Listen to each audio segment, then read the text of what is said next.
DZRJ 810 AM, the voice of the Philippines, proudly brings you Your Infinite Possibilities with Francine de las Alas.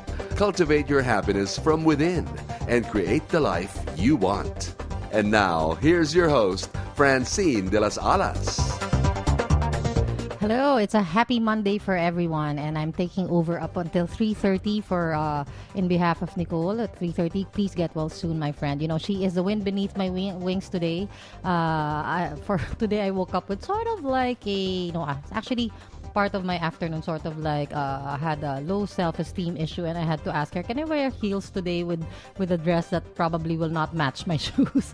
And those, sometimes when you have those self-esteem issues, you can't decide on the little things, and you need friends who are comforting and reassuring. You can say, go girl. So that was Nicole for me today. Anyway, I decided to wear my heels today. Today it's a theme that's forget the past Monday. So it's you are an infinite possibilities, and this is Francine de las Alas. We're still going to talk about the different ways to be happy, according to Marcy Shimoff in her book, The Happy for No Reason: 7 Steps to Being Happy Inside Out. So if you want to join us today for our conversation, our phone numbers are 897-8374 and 895-4460. Or you may like us on Facebook. That's www.facebook.com/DZRJ810AM. And you may also tweet us, just send us your thoughts, maximum 140 characters. That's www.twitter.com/DZRJ810AM. So how was your weekend like? And was it as busy as everyone, as some of us, for you guys out there? And or did you spend it with your family, with your loved ones, with your friends, or did you just waste it away? And I hope that it was a productive weekend for all of you. Mine was hectic and kind of stressful. We are setting up one of the food bazaars that we are engaging in. That's at Il Mercante and Metro Walk. We were hoping to start this Wednesday, but due to manpower, we need to move it up to next week. So hopefully by next week we are already out there. So for those of you who want to try affordable food and affordable lifestyle, you can go to Il Mercante Food Bazaar. That's open from Wednesday to Saturday. It's gonna be at Metro Walk. It's from 6 p.m. to 4 a.m. onwards.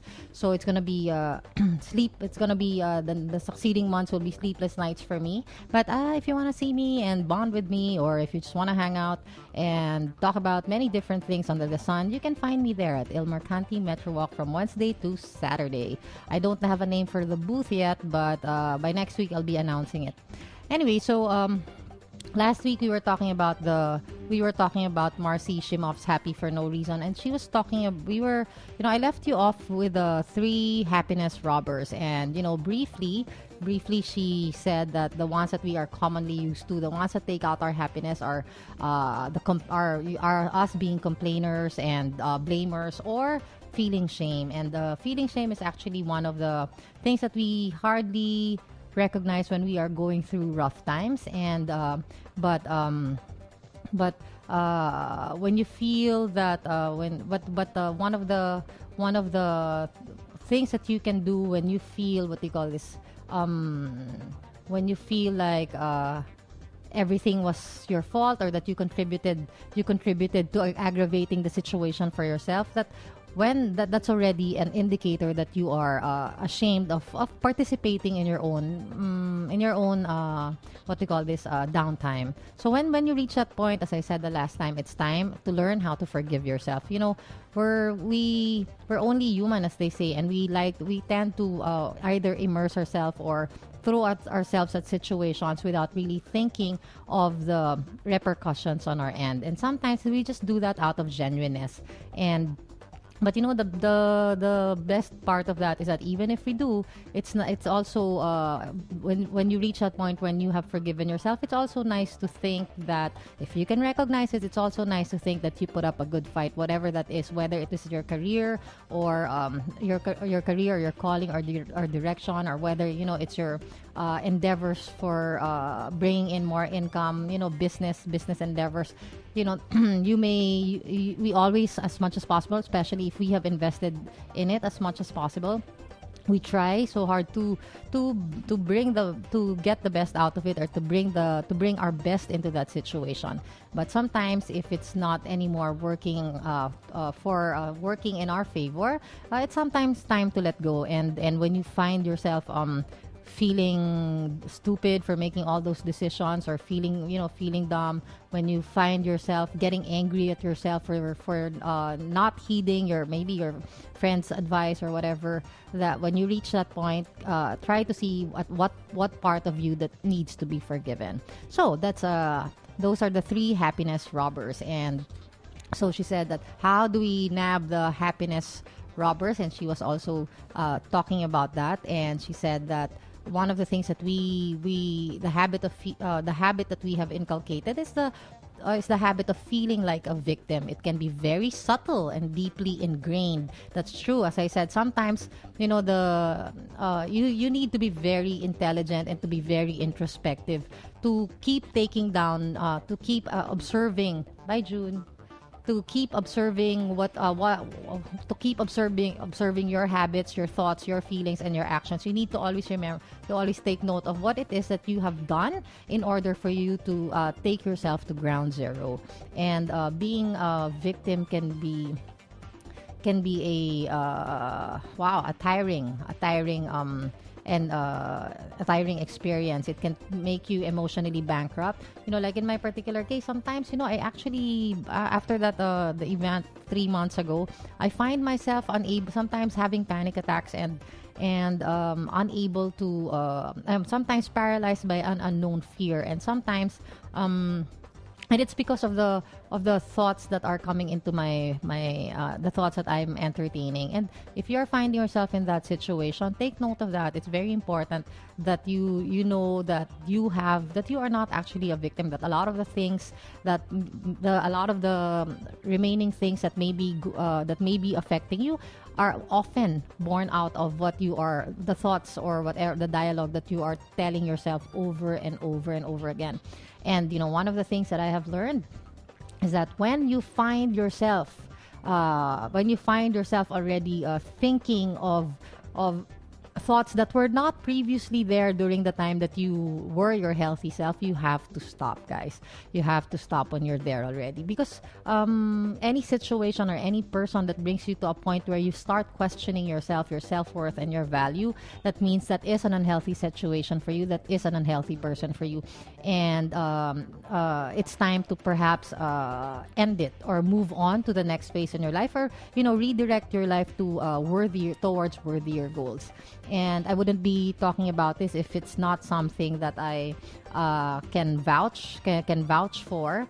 Ever since one of the things that I told you is that keep fighting for your happiness. No one has the right to take it away from you, and it's only you who can allow anyone to snatch it from you. And one of the things that you can do in order to keep pulling your happiness back and claiming back is again finding or rediscovering the other goals that you would want. And how do you know that they're your goals? These are always, of course, your highest desires. So it may be your relationship may not be working, but there are probably other things that you still want to achieve in your life. It may be your career, it may be your prosperity, it may be your income, it may be your calling, your purpose. Find that, unearth that, and start taking actions towards those worthier goals, because they will also reinforce and return your confidence back within you, and bring you back to that health and to that state prior to that situation. And even what do you call this, and not even bring you back. Even it's going you will realize that whatever it is that you have gone through, that you were actually a better person now, a better, maybe a smarter person, more grounded person, and maybe humbled by the experience, but more confident. So I'm still also trying, of course, to this is a new stage in my life, actually, and I'm going through my own learning curve, but because I'm dead had set on the other worthier goals in my life, a lot of things are now actually unfolding as far as my goals are concerned. And as Marcy Shimoff said, that what you appreciate. So focus on being happy, take the steps to being happy, take all those action plans, and as I said, if you do, phenomenal events will come your way. And these are people, funding, resources, or whatever it is that you need, opportunities that will come your way without your intervention. And that's the best part of embracing happiness, of trying to claim back happiness, or growing your happiness, regrowing your happiness back from within. So